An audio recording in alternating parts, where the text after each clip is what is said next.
monge lê a Bíblia e ela fala com ele, ela o desafia e ele desafia a igreja. A igreja é transformada, o mundo é transformado, traz de volta valores esquecidos. A reforma nos deixa uma herança, mas também nos deixa desafios.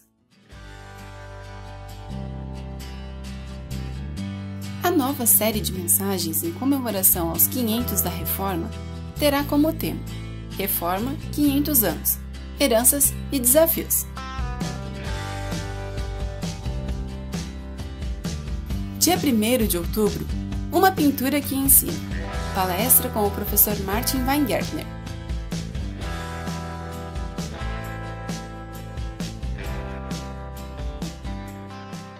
Boa noite a todos.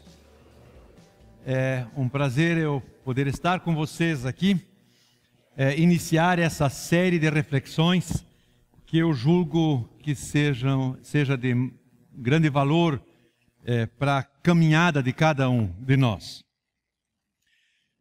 Eu, por 18 anos, fui pastor de 2 igrejas aqui em Santa Catarina, em Alfredo Wagner e em Ituporanga. Entremente já percebi que tem algumas pessoas aqui em Jaraguá que eu já conheço daqueles idos tempos de 30 anos atrás. Nos últimos 25 anos, eu ajudei a fundar a Faculdade de Teologia Luterana em Curitiba, que é uma parceria entre o Movimento Encontrão e a SLB. E como eu estou entrando na rota da aposentadoria, só estou mais em meio tempo na faculdade e como os irmãos descobriram que eu tenho meio tempo livre, estão me requisitando para circular por aí. Então, por isso também estou aqui hoje à noite. Sou casado com Úrsula, 5 filhos, 9 netos. Eu espero que cheguem em 12, mas isso é com meus filhos, não comigo. Não é?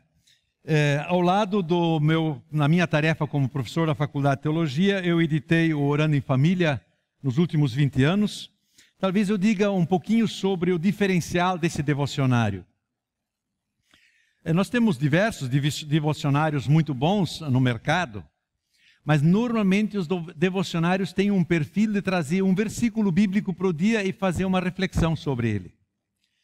Isso não é errado e não é ruim, mas uma reflexão que sempre pega assim migalhas não nos ajuda a entender o conjunto. E quando eu tinha filhos pequenos, eu me deparei com um pequeno devocionário feito para crianças, que procurava dar para crianças uma noção de conjunto da Bíblia. Eu disse uma coisa assim, falta para nós. Eu me propus em 1998 a começar um devocionário que procura ajudar a dar uma noção de conjunto. Então, o Orando em Família trata cada semana um texto bíblico. E durante o ano, 53 passagens da Bíblia, em parte escolhidas num tema transversal. Então, para o ano que vem, o tema é Eu e Minha Casa Serviremos ao Senhor. Minha esposa e eu estávamos jantando num shopping, e aí 2 rapazes, pareciam ter 21, 22 anos, assim, sentados na mesa do lado, olharam para nós e disseram assim: qual é o segredo de vocês? Eu disse: o segredo de um casal é obedecer à vontade de Deus. Esse é o segredo. Eu e minha casa serviremos ao Senhor. E isso foi a motivação para a gente trabalhar como tema transversal do Orando em Família esse ano, esse tema. Então tem pelo menos umas 15 semanas que são dedicadas ao tema família. E outros temas sempre procuram fazer conjuntos, de modo que no decorrer de 6, 7 anos, a gente viajou por longos trechos da Escritura. Então, se você sente falta de uma visão de conjunto da Bíblia, eu quero recomendar esse devocionário, que ele vai fazer diferença em relação a uma noção, para você adquirir uma noção do que qual é a mensagem da Bíblia como um todo e quais são as conexões entre as diversas partes da Bíblia. Eu quero iniciar hoje à noite com o primeiro tema de nosso ciclo de palestras, falando sobre uma pintura. Mas antes de falar da pintura, eu preciso fazer uma pequena introdução. uma das nossas dificuldades de entender Lutero provém do fato de que nós não temos mais a noção do pecado que ele tinha. Por que isso? Porque nos últimos 200 anos, a filosofia europeia incutiu na nossa cabeça que lá no fundo nós somos bons.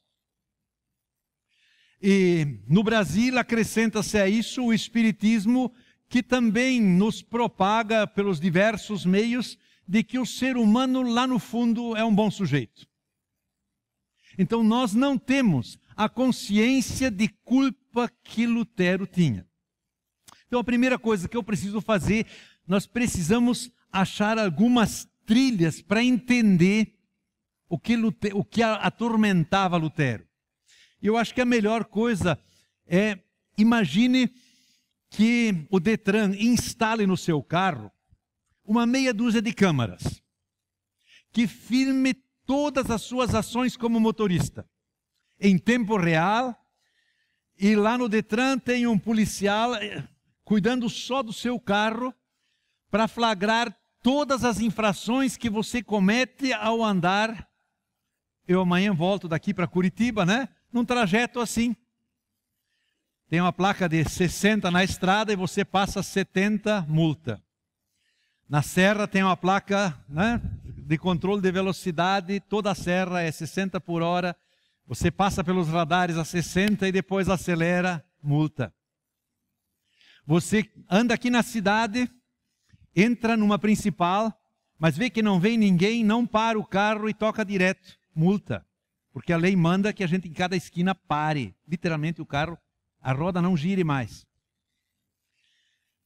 Você acha quanto tempo você precisaria para não ter mais carteira, ter tantos pontos que a carteira fosse cassada? Horas, se num conjunto de regras tão simples como as regras de trânsito, ninguém de nós pode dizer de si, eu sou um motorista que não pisa na bola. Que dirá na complexidade de nossos atos, de nossos pensamentos e de nossas palavras? Nós não geramos um passivo impagável. Eu hoje de manhã fui lembrado por um irmão de algo maldoso que eu disse há 40 anos atrás. Eu tinha que pedir perdão, não tinha escapatória, porque é verdade. Lá por 1200, um teólogo inglês, ele disse, você não tem noção do peso do seu pecado. E Lutero, muito cedo, teve essa percepção. E quando o seu colega na faculdade, não sei se era colega de quarto, era colega de classe, adoeceu e faleceu em uma semana, Lutero ficou tão angustiado que ele precisava de uma resposta. E ele decidiu entrar no convento. E buscou o convento mais rigoroso que tinha. Era o convento augustiniano. Se flagelou, participou de submeteu-se a todas as regras de humilhação e de disciplina espiritual. Mas ele dizia para o seu superior, mas isso não elimina os meus maus pensamentos, os meus maus desejos, eles continuam presentes. Lutero usa uma figura que talvez as mulheres não entendam, mas os homens entendem. Ele diz, o pecado é que nem a barba, a gente faz toda manhã e no outro dia está aí de volta. É verdade. Essa é a nossa natureza. Lutero ficou tão angustiado que o seu mentor, o superior no convento, não sabia mais o que fazer com esse homem. E designou que ele estudasse a Bíblia. E assim Lutero começou a estudar a Bíblia. Em 1505 se tornou professor na Universidade de Wittenberg e lhe deram a tarefa de explicar os Salmos. Ele conta numa conversa à mesa, ele diz que ele tinha ódio de duas palavras na Bíblia: justiça de Deus e verdade de Deus. Porque diante dessas duas palavras ele se sentia acusado. Até que um dia ele leu o Salmo 31, versículo 1, eu transcrevi aqui os versículos 1 e 2. Em ti, Senhor, me refugio. Nunca permitas que eu seja... O próximo slide, por favor. Que eu seja humilhado. Mais um. Não, o anterior. Perdão. Não, volte. Lá tem menos slides do que aqui. É gafe minha. Eu leio de novo. Em ti, Senhor, me refugio, nunca permitas que eu seja humilhado. Livra-me pela tua justiça, inclina os teus ouvidos para mim e livra-me depressa. Sê minha rocha de refúgio, uma fortaleza poderosa para me salvar. O que chamou a atenção para Lutero nesse versículo 1 foi que diz lá, livra-me pela tua justiça. Interessante. Pela lógica nossa, lá devia estar escrito, livra-me pela minha justiça. E Lutero começou a farejar e a perceber que havia uma diferença entre o que é justiça na Bíblia e justiça em nosso cotidiano. E aí ele lembrou de Romanos 1,17 que diz, porque no Evangelho é revelada a justiça de Deus, uma justiça que é totalmente pela fé. E Lutero descobriu que tem uma diferença fundamental entre o que nós chamamos de justiça no mundo e o que a Bíblia chama de justiça. Para explicar bem simples. Quando num tribunal nosso, um réu confessa o erro, disse que a confissão do réu é a rainha das provas. Se é no processo do Lava Jato, algum dos condenados diz, olha, eu recebi esse triplex, ou eu ganhei essa mala de dinheiro, o assunto encerra. Ele é condenado. Então, na verdade, num tribunal, a confissão do réu leva à condenação. Mas na Bíblia é diferente. O apóstolo João escreve, se confessarmos os nossos pecados, Deus é fiel e justo para nos perdoar. Então a justiça de Deus é uma justiça que acolhe o pecador, que acolhe aquele que confessa o seu erro. Enquanto que a justiça humana é aquela que condena. E Lutero não entendia a Bíblia porque ele lia e compreendia o que a Bíblia diz sobre a justiça de Deus e sobre a justificação com olhos terrenos. Ele diz, naquela conversa à mesa, ele diz que naquele instante foi como se o céu se abrisse sobre ele e toda a sua angústia passou de uma vez por todas. Isso foi por volta de 1512. 5 anos mais tarde, ele prega as 95 teses na porta do castelo de Wittenberg. Quer dizer, por 5 anos, ele ficou a se certificar daquilo que ele tinha compreendido e se certificou, é isso mesmo. Muito bem, eu não vou entrar em detalhes sobre essas 95 teses, mas eu vou lhe recomendar 3 leituras. Tem um livrinho chamado O Verdadeiro Tesouro da Igreja, um livrinho de R$2. Você recebe uma explicação elementar, muito simples, escrita por meu pai há uns 10 anos atrás, mas é uma preciosa leitura que você vai entender assim o contexto histórico e a motivação e as ênfases principais de Lutero que já estão nesse livrinho. Se você quiser ler um pouquinho mais, tem um outro livro aqui, Tinta, Teses e Temperamentos. São 24 artigos de 4 a 5 páginas que fala sobre diversos aspectos, tanto do ensino de Lutero como da vivência dele. Se você quiser algo mais mordaz, eu recomendo um livro que vocês vão ter que encomendar com os pastores, que meu último exemplar já está vendido. Cuidado com o alemão. 3 dentadas de Martinho Lutero em nossa época. Escrito por um pastor batista português que dá uma mordida na igreja, uma mordida na escola e uma mordida na música. O que a gente pode aprender de Lutero, o que a gente precisa aprender de Lutero na igreja, o que a gente precisa aprender de Lutero na educação de filhos e o que a gente precisa aprender de Lutero nas lides com a música e com a cultura. A banda vai gostar. Como eu não tenho mais esse livro, eu não trouxe exemplares que chega, tenho um outro aqui, Perfil Luterano em Debate, são 3 artigos de professores da FATEV. O último artigo é meu, que mostra que Lutero estava convencido que cada cristão pode entender a Bíblia e pode explicar a Bíblia. E os princípios de como entender a Bíblia estão retratados aqui. Bom, isso sobre a introdução. Agora eu quero tratar do tema meu principal, que eu quero falar sobre uma pintura que foi feita no ano depois que Lutero faleceu, por um pintor muito famoso na época que tinha seu ateliê em Wittenberg. O nome dele é Lucas Cranach. Ele era um pintor da corte do rei da Saxônia, e ele fez diversos quadros sobre o que ele aprendeu com Lutero na Reforma. E nesse quadro, que hoje está preservado na igreja da cidade de Wittenberg, ele procurou resumir o que ele aprendeu de Lutero ouvindo por 30 anos as suas pregações. Talvez o filho dele, que também se chamava Lucas, lhe ajudou nesse quadro, porque ele foi ultimado num período muito breve. Esse quadro é composto por um conjunto de 4 pinturas. Na base tem uma pintura que é o alicerce, e em cima tem 3 quadros. O quadro de baixo retrata a pregação da palavra.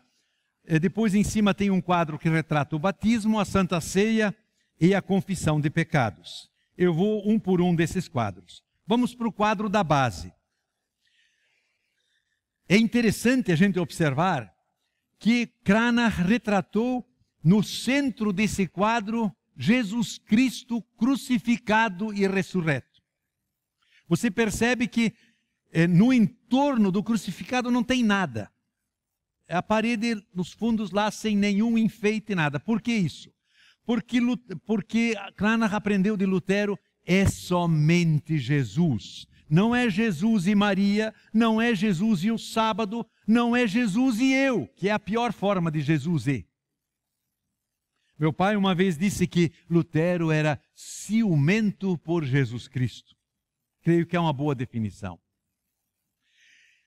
O que isso significa? Isso significa que tudo que nós fizemos no louvor, tudo que nós fizemos em termos de pregação e de ensino, tudo que nós fizemos em termos de serviço social e de engajamento na sociedade, tem que visar e focar e depender da pessoa de Jesus Cristo. Somente Jesus. Lutero uma vez escreveu o seguinte, ele escreve: eu não quero ter outro mestre do que somente esse, um que se chama Cristo nos céus. Como ele nos ordenou, todos os demais quero considerar colegas aprendizes. Eu sempre aprecio quando crianças me chamam de Marte. Por que isso? Porque eu não me considero mais do que uma criança. Na Igreja de Jesus não há hierarquias. Na Igreja de Jesus nós somos todos irmãos. Jesus disse: não chamem ninguém de mestre e ninguém de chefe, porque um só é o vosso mestre e um só é o vosso chefe. Somente Cristo. Nós somos apenas irmãos. É interessante nesse quadro a gente observar como o pintor conseguiu retratar numa imagem Jesus como crucificado e como ressurreto. Como ele fez isso? Bom, retratar o crucificado não é difícil, mas como é que ele conseguiu colocar a ressurreição nesse quadro? Por esse lençol esvoaçante. É óbvio que o lençol, por natureza, não ia ficar assim, ele ia ficar pendurado para baixo. Mas ele, com esse lençol esvoaçante, né, com a mortalha na qual Jesus foi sepultado, ele retratou isso como um pano esvoaçante para retratar a pujança com que Jesus ressuscitou da morte. Se a gente for adiante nesse quadro e a gente olhar para o pregador, Lucas Cranach retratou como pregador a Martim Lutero, você vai ver, o que importa não é a pessoa de Martim Lutero, mas 2 gestos que ele faz. Com uma mão, ele aponta para a Bíblia. Quer dizer, qual é a fonte de nosso ensino sobre Jesus Cristo? É somente a Escritura. A Escritura é a fonte do que nós ensinamos. Tudo o que nós temos a dizer precisa advir da Escritura.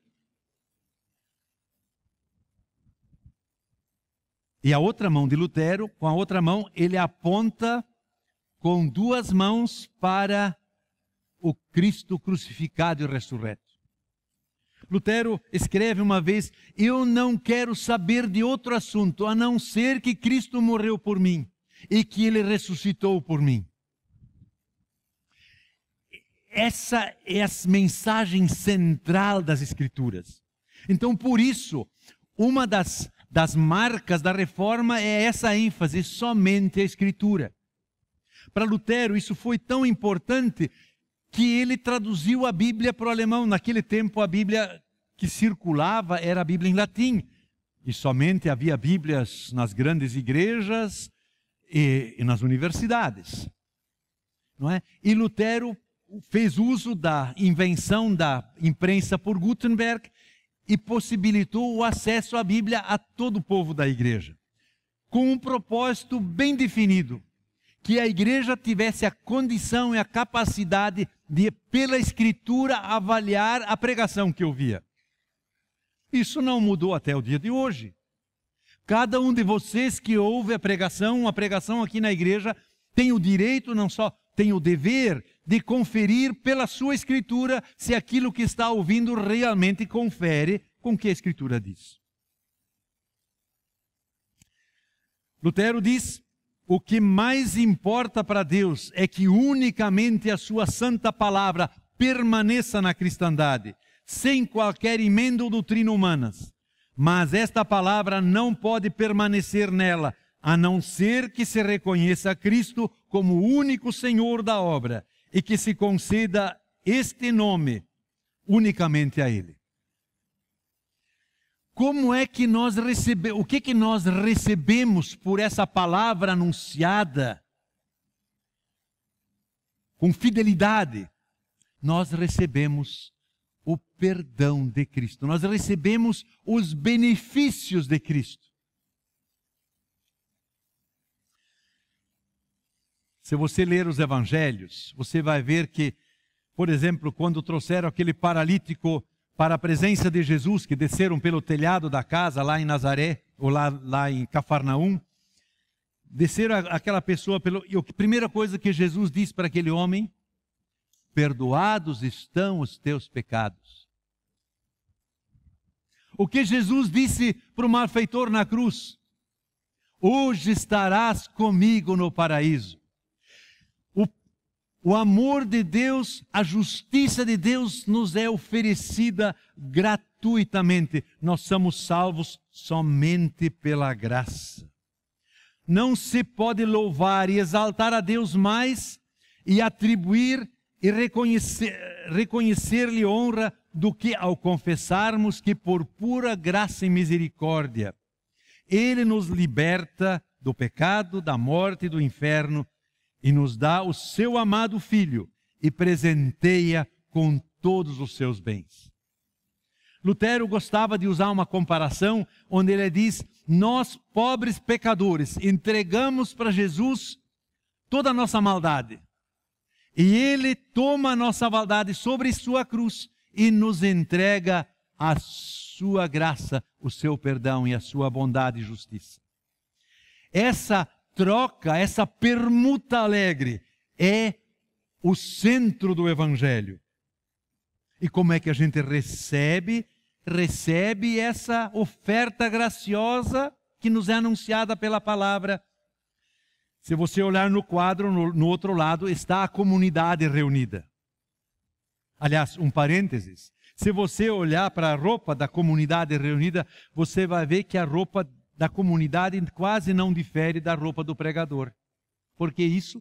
Porque naquele tempo as pessoas, quando saíam de casa, tinham um tipo de uma toga para encobrir a roupa remendada que vestiam por baixo. roupa era uma coisa muito cara naquele tempo. Então, a toga era, por assim dizer, um instrumento para encobrir a fragilidade das roupas que a gente tinha. A toga permaneceu só com os pastores luteranos e com os juízes. Mas, na verdade, na roupa que Lutero veste não tinha absolutamente nada diferente do que uma roupa civil que o farmacêutico e o professor também usavam no exercício de suas profissões. Agora, os ouvintes que ouvem a palavra não estão olhando para o pregador. Se você olhar o quadro de perto, você vai ver que eles estão olhando para o Cristo crucificado e ressurreto, que está no centro dessa imagem. Com exceção de duas pessoas que estão retratadas como estando olhando para o retratista. Isso quer dizer que a gente pode estar sentado numa igreja, ouvir uma pregação e não olhar para Cristo, e não perceber que essa mensagem nos quer fazer olhar para Jesus. E o diabo tem prazer em tirar a nossa atenção de Jesus. Outro dia um senhor disse para mim, depois do culto: Martin, eu não consegui prestar atenção hoje. Eu digo, mas por que não? A prédica estava tão ruim. Ele disse, não, é que na madame na minha frente tinha uma pulga na gola da blusa dela, que ficou pulando para lá e para cá. Imagine, um bichinho tão pequeno conseguiu fazer um baita de um marmanjo, com seus 50 e poucos anos, distrair-se completamente. É possível a gente esquentar banco de igreja e não perceber o que Deus está querendo dizer para nós. Nós recebemos a mensagem do Evangelho por meio da fé. Lutero diz: crer em Cristo significa vesti-lo, tornar-se um com Ele. Mas Cristo é o Filho, por isso nele os crentes também serão filhos de Deus com Ele. Eu gostaria de dar um exemplo prático do que essa descoberta fez para o próprio Lutero. E ele escreveu uma confissão de fé, que nós podemos ler em conjunto, vai estar transmitida. Lutero diz assim: até agora, pela minha maldade e fraqueza congênitas, fui incapaz de fazer jus às exigências de Deus. Se não puder crer que Deus, por Cristo, me perdoará o meu falhar, que dia por dia lamento, estarei arruinado. Terei de desesperar, mas isso jamais farei. Pendurar-me num galho, como Judas, isso não farei. Vou pendurar-me no pescoço ou nos pés de Cristo, como a pecadora o fez. Apesar de eu ser pior do que ela, vou apegar-me ao meu Senhor Jesus. No dia do juízo final, Ele dirá a Deus, o Pai: este penduricalho também vai ter que passar. Verdade é que ele nada guardou e transgrediu todos os teus mandamentos. Pai, mas ele se pendura em mim. É isso que importa. Eu morri por ele, deixa-o entrar. Esta será a minha fé. Que palavra preciosa. Que compreensão pessoal da fé. Se você ler a explicação de Lutero do Credo Apostólico no Catecismo, você vai perceber que na explicação dos 3 artigos, Lutero usa acho que 18 ou 19 vezes a palavra me. Deus me criou, Jesus me libertou, o Senhor me deu fé pelo Espírito Santo. Essa é a descoberta que Lutero fez para si e que ele compartilhou e quis compartilhar quando ele pregou as 95 teses na igreja em Wittenberg. Agora nós vamos para os 3 quadros acima desse quadro que é a base do ensino cristão. O quadro do batismo. O quadro do batismo retrata um professor da universidade que não era pastor batizando uma criança, Philip Melanchthon, um grande colaborador de Lutero. Ele era professor de línguas antigas, de grego e de hebraico. Olhem só como ele batiza a criança. A criança está pelada, ele segura pela barriga, ele tinha mergulhado a criança naquela banheira. O que significa o batismo? A gente poderia dizer que no batismo nós sentimos a morte e a ressurreição na nossa própria pele. O apóstolo Paulo escreve na carta aos Romanos: no batismo nós somos afogados, mergulhados com Jesus Cristo na morte e ressuscitamos com Jesus.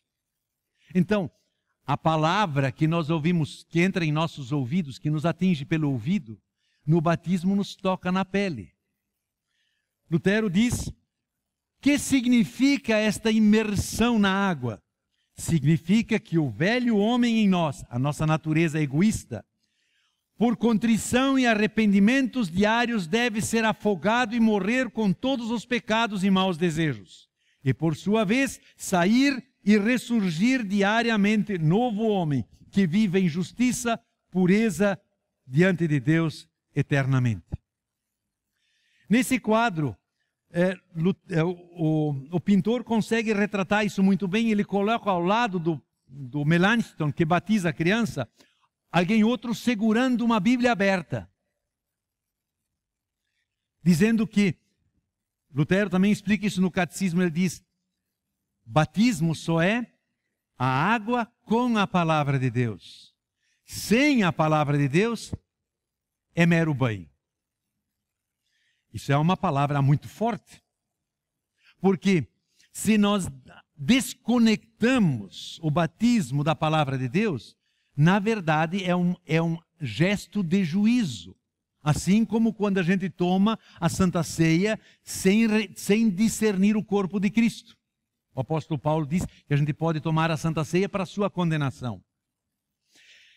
Se a gente olha do lado de quem batiza, estão os pais que entregam a criança no batismo a Deus. Claro que aqui é retratado o batismo de crianças, mas a mesma coisa vale para um batismo de adultos. Na comunidade reunida nesse batismo, também tem duas pessoas retratadas, não olhando para o batismo, mas olhando para o retratista. De novo, querendo dizer, é possível você ser batizado ou estar presente num batismo e não perceber o que está acontecendo. O quadro do meio retrata a Santa Ceia. Na Santa Ceia, por assim dizer, o Evangelho, a boa notícia de Jesus é degustada. Nós degustamos o pão e o vinho, nós degustamos a morte de Jesus por nós. O pintor retratou pessoas da sua época recebendo a ceia. No meio do quadro, você vê na mesa um cordeiro para nos lembrar que a ceia que Jesus instituiu é a continuação, ou tem conexão com a ceia da Páscoa que os judeus celebravam. Na ceia da Páscoa, os judeus celebravam a libertação do Egito. Na ceia que Jesus instituiu, nós celebramos a libertação do pecado pela sua morte e ressurreição. Nos fundos a gente vê dois quadros na parede. Um retrata uma árvore, representa a árvore do conhecimento do bem e do mal, lá da história da queda de Gênesis 3. E no outro quadro tem uma cidade construída sobre um monte, retrata a Nova Jerusalém de Apocalipse 21 e 22. Então, na ceia, nós celebramos a libertação do pecado que assola a humanidade desde a queda em Gênesis 3. E nós celebramos, antecipamos a festa no reino de Deus, onde Jesus diz que vai tomar novamente do fruto da videira, com todos os remidos. É muito interessante a gente observar nesse quadro que quem distribui a ceia não é um pastor, mas um soldado.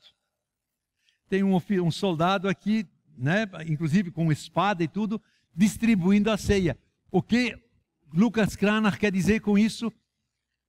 Que não existem monopólios na igreja de Jesus. Mas o sacerdócio geral dos crentes distribui as tarefas conforme as necessidades. Então, nem a celebração do batismo, nem a celebração da ceia é um monopólio de pastores, mas sim é algo que faz parte do convívio da comunidade cristã. Lutero reinstituiu a celebração da ceia, em que todos recebiam o pão e o cálice. Lutero diz: se você tiver uma consciência pesada por causa dos seus pecados, você deve buscar consolo no sacramento, não no pão e no vinho, nem no corpo e no sangue de Cristo, mas na palavra que no sacramento nos oferece, presenteia e doa o corpo e o sangue de Cristo como dado e derramado por mim. Isso não basta? Basta. E no último quadro, Lutero retrata a confissão de pecados. Isso nos parece bem estranho, porque na prática da igreja luterana, a confissão individual de pecados quase que desapareceu. Lá e cá, alguém muito apurado vai procurar um pastor e vai falar sobre os seus problemas.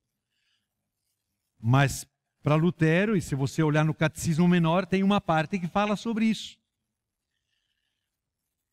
Quando a boa notícia do Evangelho toca a nossa consciência, o Evangelho gera em nós ou arrependimento ou rejeição. Quando a palavra de Deus nos flagra em nosso pecado, quando ela nos revela o que está errado em nossa vida, nós temos duas possibilidades. Ou nós nos arrependemos, ou nós ficamos bravos com Deus. Não existe meio termo. E muitas vezes, em vez de nós nos arrependermos, de colocarmos o nosso pecado, falarmos para alguém dele, nós ficamos remoendo isso em nosso coração por muito tempo e não encontramos paz. É claro, Lutero não ensinou a prática do confessionário, como ele era hábito na Igreja Católica naquele tempo até hoje, mas como Jesus disse: confessai os vossos pecados uns aos outros, e muito pode a oração do justo. Isso pode ser uma prática, e deve ser uma prática entre marido e esposa, deve ser uma prática entre irmãos, mas sem dúvida, quando alguma coisa te atormenta, você precisa de alguém mais experiente na caminhada de fé, que ele ouça e que possa orar com você. E Lutero insistiu muito nesse ponto, dizendo que isso era uma boa prática. Ele diz: quando nosso Senhor Jesus e Salvador, nosso Senhor e Salvador Jesus Cristo diz: arrependam-se, ele queria que a vida inteira dos crentes fosse arrependimento. Olhando para esse quadro agora como um todo, eu tenho ainda para encerrar 4 questões que eu gostaria de colocar para vocês. Se a gente olhar para o quadro da base, que fala da pregação do Evangelho, do anúncio do Evangelho e da centralidade de Cristo, eu creio que é importante da gente se perguntar: será que aquilo que nós fazemos na igreja tem conexão e se direciona e tem Jesus Cristo como centro?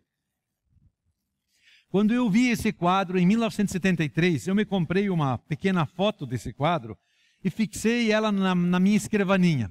Ela está lá há 44 anos. Toda vez que eu preparo uma mensagem, eu olho para esse quadro e me pergunto: aquilo que eu estou preparando aqui realmente aponta para Jesus? Está fundamentado na Escritura? Ou é alguma coisa que eu acho que talvez seja assim? Não. Eu não tenho tarefa de anunciar os meus achismos, nem as minhas dúvidas. Eu preciso anunciar aquilo que a palavra diz com certeza. E isso é uma questão que nós temos que fazer para o nosso louvor. Os hinos que cantamos anunciam a Cristo. Nós temos que fazer para o nosso ensino, seja aqui na igreja, ou seja, o ensino que nós damos para os nossos filhos. e para tudo que nós fizemos na igreja. Quando Cristo realmente está no centro e toma esse espaço principal, então a gente não vai brigar por coisas secundárias. A gente não vai brigar se um é luterano ou é assembleiano. A pergunta é: você é cristão ou não é cristão? Você está vinculado a Jesus ou não? Em segundo lugar, olhando para o quadro do batismo, a gente tem que se perguntar: eu realmente me dei conta que no batismo Jesus quer que eu seja que a minha natureza pecadora seja afogada com Ele na morte e eu ressuscite vida nova a cada novo dia? Se a gente olha para o quadro do meio, sobre a ceia, eu realmente sei discernir na ceia que Jesus morreu e derramou seu sangue, entregou seu corpo pelos meus pecados. Eu reconheço isso, eu aceito isso, eu sou grato a Ele porque Ele fez isso por mim. E por fim, o quarto quadro da confissão de pecados. Será que nós não devíamos recuperar a prática, bem pessoalmente, de falar com alguém sobre aquilo que nos atormenta e pedir que um irmão na fé ore conosco e nos anuncie o perdão de Deus? Jesus ordenou aos discípulos, disse: a quem vocês perdoarem os pecados, eles estarão perdoados. Meus queridos irmãos, levemos essas 4 perguntas para a nossa caminhada durante essa semana. E as próximas palestras sobre o tema da reforma certamente vão aprofundar esses assuntos para a gente clarear isso. E quem sabe, às vezes, também uma leitura lhe pode ajudar. Quero encerrar com uma palavra de oração. Querido Senhor, eu te agradeço que Tu sempre de novo levantaste servos Teus para chamar pessoas ao Evangelho, à fé verdadeira. E eu te agradeço que Teu Evangelho é algo tão maravilhoso que é possível retratá-lo numa pintura como Lucas Cranach fez. Por isso, Senhor Jesus, conceda que nós internalizemos, nos apropriemos dessa boa nova e vivamos dela com alegria e gratidão os dias que o Senhor nos concede. E que essa alegria seja tanta que nós tenhamos coragem de compartilhar o que o Senhor fez conosco com as pessoas que vivem à nossa volta. Que elas possam perceber que nós temos alguém onde levar o lixo da nossa existência e experimentar perdão e libertação verdadeiros. Te louvamos e bendizemos por isso, em nome de Jesus. Amém. A nova série de mensagens em comemoração aos 500 da Reforma terá como tema Reforma 500 anos, heranças e desafios. Dia 8 de outubro, uma descoberta que transforma. O justo viverá pela fé. Dia 15 de outubro, valores que não mudam. 4 solas. 22 de outubro, um presente que afirma. Batismo e ceia.